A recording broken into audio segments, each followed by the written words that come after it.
प्रिय मित्रों, आज की कहानी का शीर्षक है अंधे की चतुराई। एक बार एक आदमी किसी राजा के दरबार पहुंचा और उसने कहा, महाराज, मेरे पास 2 रत्न हैं, जिनमें से एक बेशकीमती हीरा और दूसरा साधारण कांच का टुकड़ा। यदि आपके दरबार में किसी ने यह बता दिया कि कौन सा कांच का और कौन सा सच्चा हीरा, तो मैं यह हीरा आपके खजाने में दे दूंगा, अन्यथा आपको 5,000 स्वर्ण मुद्राएं मुझे देनी होंगी। राजा ने दरबारियों को हीरे और कांच में फ़र्क करने का आदेश दिया, लेकिन कोई भी हीरे की परख नहीं कर पाया। अंत में राजा ने हार मान ली और उसे 5,000 स्वर्ण मुद्राएं दी। अब वह आदमी दूसरे राज्य पहुंचा और वहां भी उसने यही शर्त रखी, लेकिन वहां भी कोई परख नहीं कर सका और वहां के भी राजा को 5,000 सोने की मुद्राएं देनी पड़ी।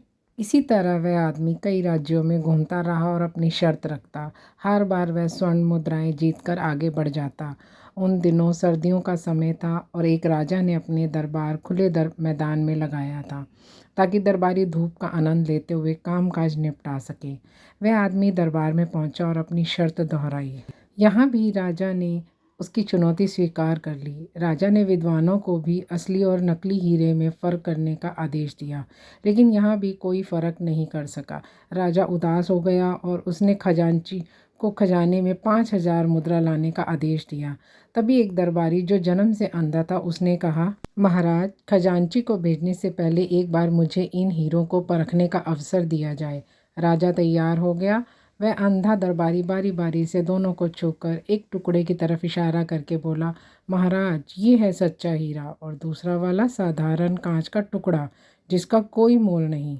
हीरे वाले आदमी की आंखें चमकी। वह बोला, बिल्कुल सही कहा आपने, लेकिन आपने इससे पहचानना कैसे? उस अंधे आदमी ने जो जवाब दिया, उसे सुनकर वहाँ राजा सहित सभी की आंखें खुली की खुली रह गई।